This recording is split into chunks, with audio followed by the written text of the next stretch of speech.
A very good morning to all my dear children. How are you all? I hope you all are absolutely fit and fine.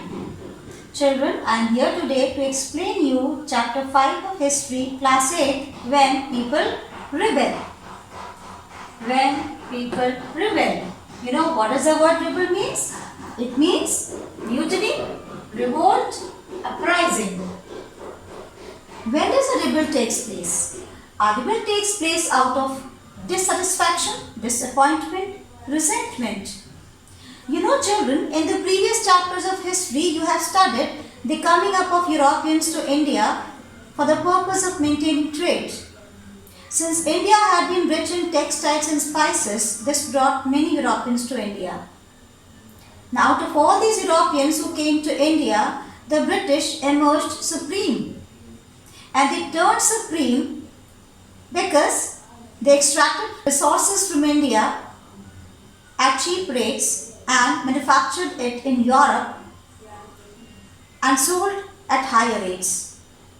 Gradually they acquired power and strength. And after the two battles of Plassey and Buxar, they became so powerful that they started interfering in the internal affairs of Indian Nawabs and rulers.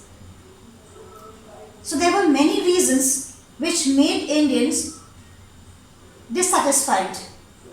A feeling of resentment, dissatisfaction began to grow in the heart of Indians. And this feeling culminated in the year 1857 in the form of a great rebellion. So what could have been the reasons why Indians go for a rebel against the British? You know, this rebel of 1857, which was initiated by Indian Nawabs, rulers, landlords, zamindars, peasants, shook the very foundations of the British rule in India. So there were political, economic, social, religious, military causes which made Indians go for such a mighty revolt against the British. Now, I'll be explaining you these causes which caused the rebellion of 1857. First, we'll be moving on to political causes. Do you remember children, in the previous chapter you studied about some policies the British initiated in India to expand their influence and also to expel the French from the country. Like for example, Lord Wellesley, the Governor General, introduced the system of subsidiary alliance. The rulers who signed the subsidiary alliance system became dependent on the company because of the terms and conditions put on them. Another Governor General of India, Lord Dalhousie, introduced the system of doctrine of lapse. This system stated that if any Indian ruler dies without leaving a natural successor, the state of the ruler would lapse. It would pass into the hands of the English. Consequently, Satara, Jhansi, Nagpur, Sambalpur, Bhagat, these all were the states where the rulers didn't have a son of their own, so the states passed into the hands of the British. Not only this, Lord Dalhousie also introduced the policy of misgovernment or maladministration. Under the policy of misgovernment, the British annexed the state of Awadh, which was being ruled over by the Nawab Wajid Ali Shah. The Nawab was accused of misgovernment. The British stated that he is not able to rule over the state of Awadh efficiently. As a result, the state was made a part of the British influence. These were some of the political causes which made the rulers go against the British. Not only this, the last Mughal emperor, Bahadur Shah Zafar, was told by the British that descendants after him would not be enjoying the status of being the Mughal emperors, and descendants would have no right to reside in the Red Fort. They would have to reside somewhere else. This was quite humiliating for a Mughal emperor who was deeply respected and regarded by the people of the country. So all these became the political causes for the rebellion of 1857. There were some economic causes as well. The land revenue settlements which were introduced in India one after another in order to ensure a regular flow of income caused Indian peasants and peasantry high losses. The zamindars, the landlords who were the owners of the land became landless under the land revenue settlements. Let me tell you, there were three land revenue settlements, permanent, Rayatwari, Mahalwari settlements which were introduced in India by the British in order to collect revenue from the people. The revenue they collected from the people was quite high, and it was not easy for the farmers or zamindars to pay the revenue to the British state because the agricultural production remained very low. And the agricultural production remained low because the British government did not improve new methods in the field of agriculture. So with the primitive methods of agriculture, it was not possible for Indians to pay excessive revenues. So the introduction of land revenue settlements made these people who were involved in agriculture not only landless but also homeless. So not only the Indian agrarian economy faced a setback, even the people who were involved in trade, the traders, craft horses, weavers, they also lost their means of livelihood. These were the self-sufficient units existing in India. They depended on themselves. They used to finish the products with the help of simple tools in their homes. But with the spread of industrial revolution, the handmade goods, when were replaced by machine-made goods, had no match to compete with. So in the markets, the handmade goods could not compete with the machine-made goods. As a result, these people began to lose their only means of living. So these people began to turn economically dependent on the others, I mean to say on the English East India Company. These were some of the economic causes which made zamindars, landlords, polygars, peasants rebel against the British in the year 1857. Now let's move on to social and religious causes. There were some social and religious causes as well responsible for the outbreak of the mutiny of 1857. You know children, Indian society had been caste-ridden and full of superstitions. There were many practices prevalent in the society which were not considered as good and were responsible for the ill status and backwardness of women, particularly of women, like that of sati and widowhood. Do you remember in the practice of sati, a woman had to commit suicide on the funeral pyre of her husband's dead body. Women willingly did not commit sati. They had been forced by the family members to commit sati.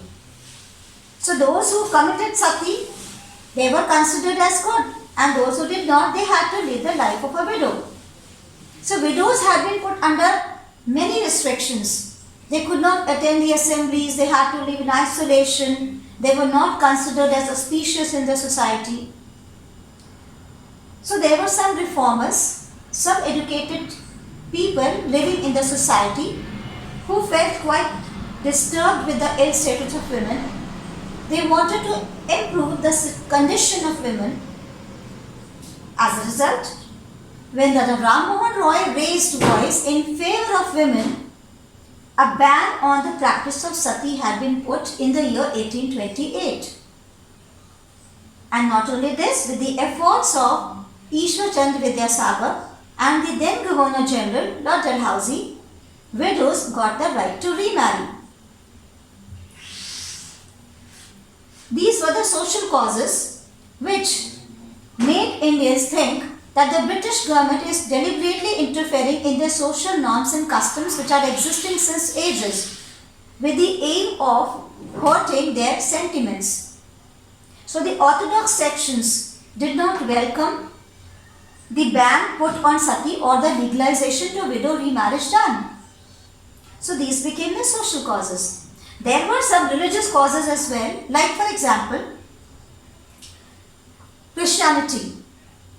The British who came to India were the followers of Christianity. In the year 1850, a law was passed which stated that Indians who would convert to Christianity would get a right to inherit their parents' property. So many Indians converted to Christianity. But again, the Orthodox sections did not like the conversion of Indians to Christianity. It was a hurt to their religious sentiments. As Indians were converting to Christianity, churches began to be set up. On the other hand, English in the year 1835 was introduced as the medium of instruction. You might be remembering that in the medieval period, Persian was the official language. But with the coming up of Europeans, the medium of instruction was also changed to English. So the Orthodox sections did not like these changes which were taking place in the society. So these all became the social and religious causes for the revolt of 1857. Now let's move on to military causes. There were military causes as well for the rebel of 1857. Now what were these military causes? You know children, the company's army consisted of Indian and British sepoys. Indian sepoys belonging to UP, Bihar and Jharkhand. Now these sepoys had to bear discrimination at every step of life. Like for example, the salaries given to Indian sepoys were quite less in comparison to the salaries given to British soldiers. This was a point of resentment. Not only this, there were no avenues of promotion for Indian sepoys, whereas all opportunities and avenues of promotion were left open before the Europeans.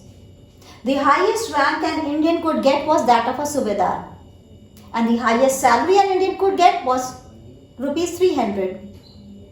Besides this, Indians were promised in times of war a special allowance. But as the war used to come to an end, the special allowance given to Indians was withdrawn. This also made the soldiers go for a rebel. Hindu and Muslim sepoys who were there in the military used to follow their norms. Like for example, Hindu sepoys used to put a tika on their forehead and the Muslims used to keep a beard. But a regulation had been passed by the British which stated that Hindu sepoys would not be putting tika on their forehead and Muslims will not be keeping beard. Once again, a hurt to the religious sentiments of both the communities was there. The British government also passed a law which stated that soldiers will have to cross the seas in times of fighting. So to fight for the company's army, they had to go across the seas. But there was a taboo on crossing the seas in Indian society. It was felt that if an Indian would cross the seas, the religion of that Indian would be hurt. So these were some of the causes which made Indians resentful. The revolt which took place in the year 1857 was not the first revolt which took place. Before this revolt also the sepoys had revolted. But because they were not so powerful, so they were easily suppressed. So you have studied children political, economic, social, religious and military causes which finally caused the revolt of 1857. But the immediate cause which led to it was the introduction of Enfield rifle in the year 1856. In the year 1856, a regulation had been passed which introduced Enfield rifles. A rumor spread out in the sepoys regiment that new rifles have been introduced, but the rifles that have been introduced covers grease of cow and that of pig. So both Hindus and Muslims felt that the British government is interfering in their religious affairs, trying to defile the religion, therefore has introduced the greased cartridges. So, when the sepoys were asked to use the breech cartridges, on 29th March 1857, Mangal Pandey, who was a sepoy belonging to 34th Infantry situated at Barrackpore, roused in fury and attacked over his officer. As a consequence, he was arrested, tried, and was executed. He was hanged to death. The sudden execution of Mangal Pandey made other sepoys also angry. In retaliation, 85 soldiers on 9th May 1857 mutinied against the use of breech cartridges. As a result, they were given 10 years of rigorous punishment.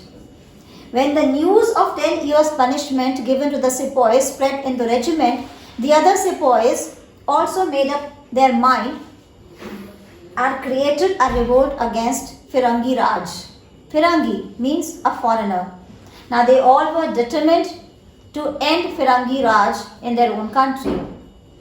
So they all became organized and decided to make a march from Meerut to Delhi because they wanted to meet Mughal Emperor Bahadur Shah Zafar and made him know their act of resentment.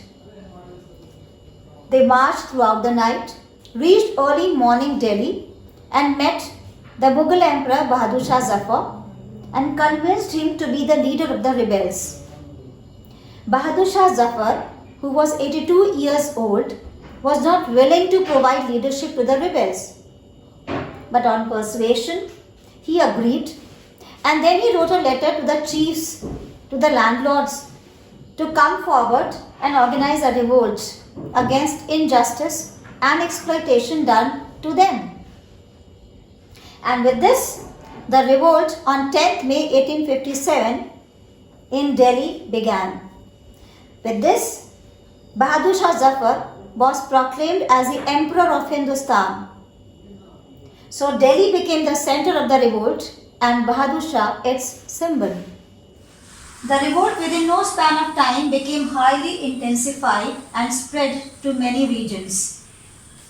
The revolt in Delhi was led over by Bahadur Shah Zafar, the Mughal Emperor. Revolt in Jhansi was led over by Rani Lakshmi Bai. Revolt in Kanpur was led by Nana Sahib, the dissatisfied son of Peshwa Baji Rao, and was assisted by Tatya Tope.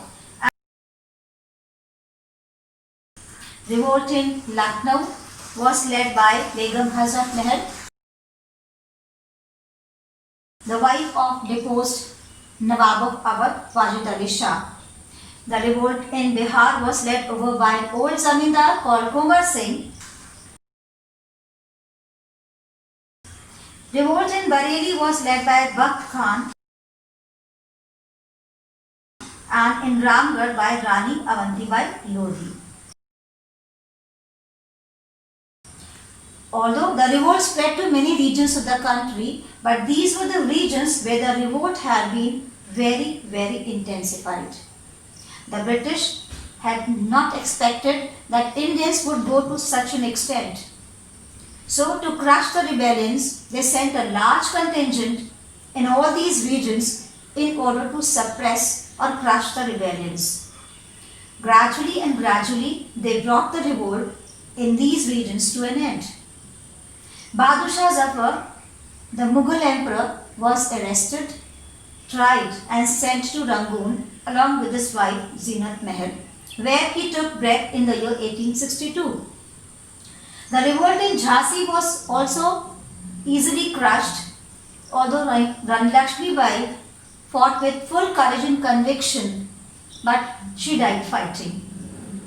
Nana Sahib, the discontented son of Peshwa Bajirao, who was denied the pension, declared himself as independent and carried on the struggle against the British with the assistance of Tatya Tope, but because of British superiority over their military, was defeated. Begum Hazrat Mahal sought the assistance of Zamindar's peasants in the revolt against the British, but she also had been defeated. like Begum Hazrat Meher, Lakshmi Bai, the other leaders of the revolt were also suppressed. So the revolt of 1857, though was fought on a massive scale, but even then had been easily suppressed. So what could have been the reasons for the suppression of the rebellion? There were many reasons. By the year 1858, the rebellion had been brought to an end because the revolt, which was to take place on 31st May 1857, sparked off suddenly before the due date. The soldiers had planned out that they'll be going for a revolt on 31st May, but because of the sudden execution of Mangal Pandey, the revolt took place before the due date.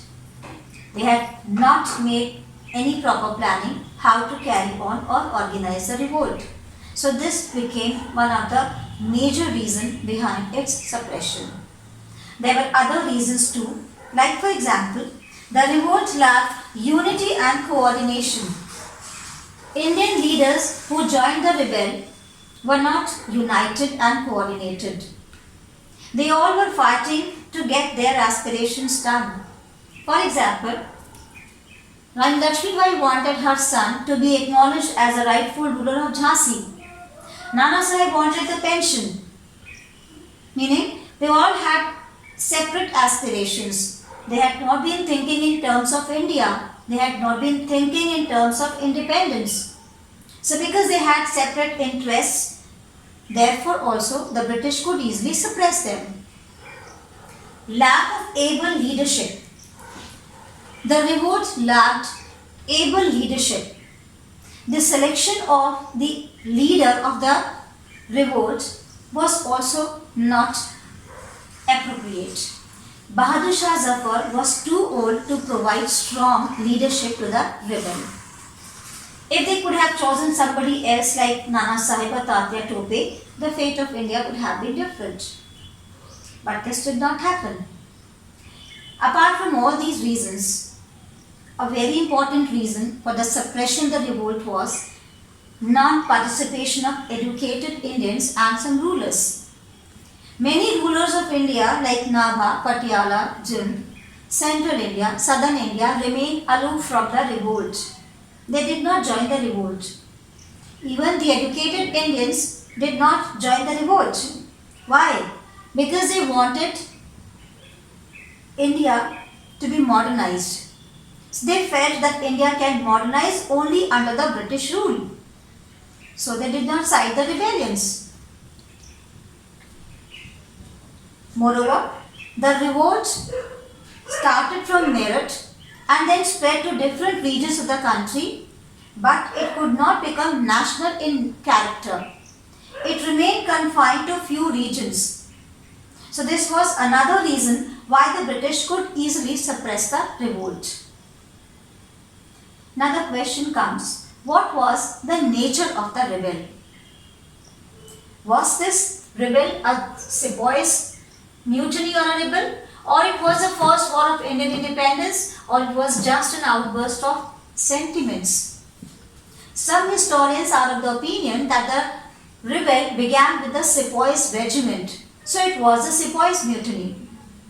But it cannot be completely called a sepoys mutiny because it did begin with the sepoys regiment, but it spread to the other regions. And when the sepoys marched from Meerut to Delhi, on the way they had been joined by many civilians.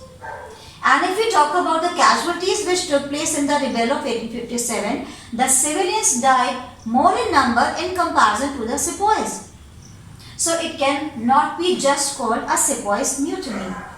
So was it the first war of Indian independence?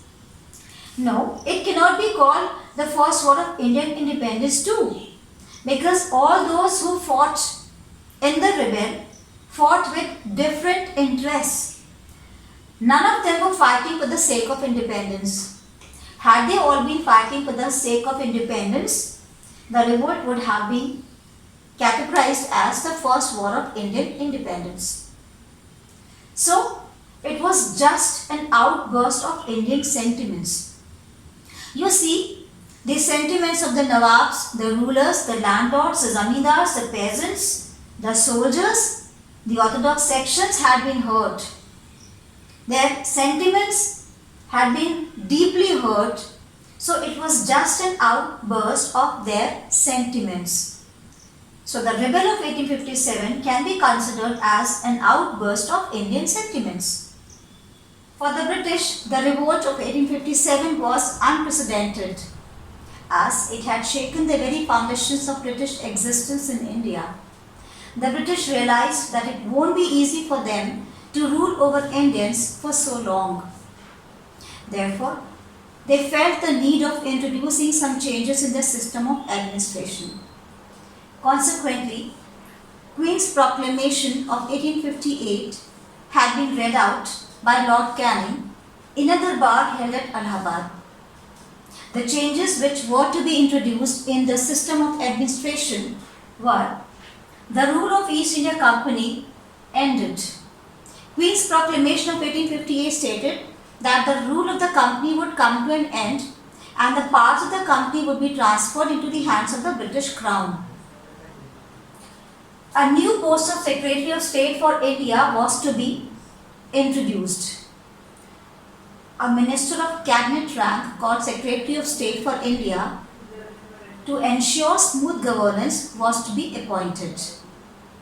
The post of Governor General was replaced by the post of a Viceroy. The policies of subsidiary lines and doctrine of lapse, which were mainly responsible for annexing Indian territories, were to be discontinued.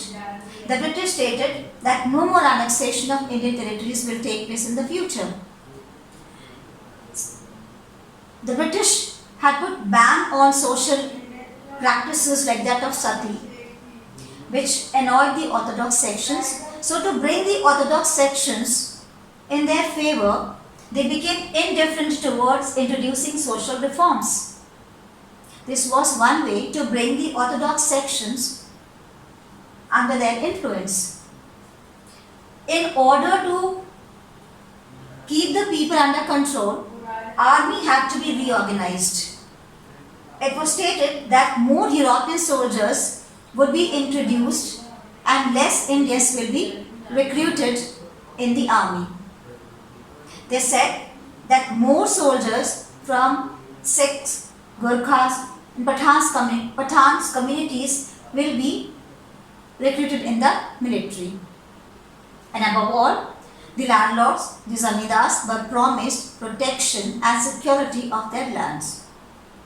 So this is how, after the revolt of 1857, a new era in Indian history began. I hope, children, you all have understood the chapter, and if still you have some doubts, you can ask your teacher during your online class. Thank you.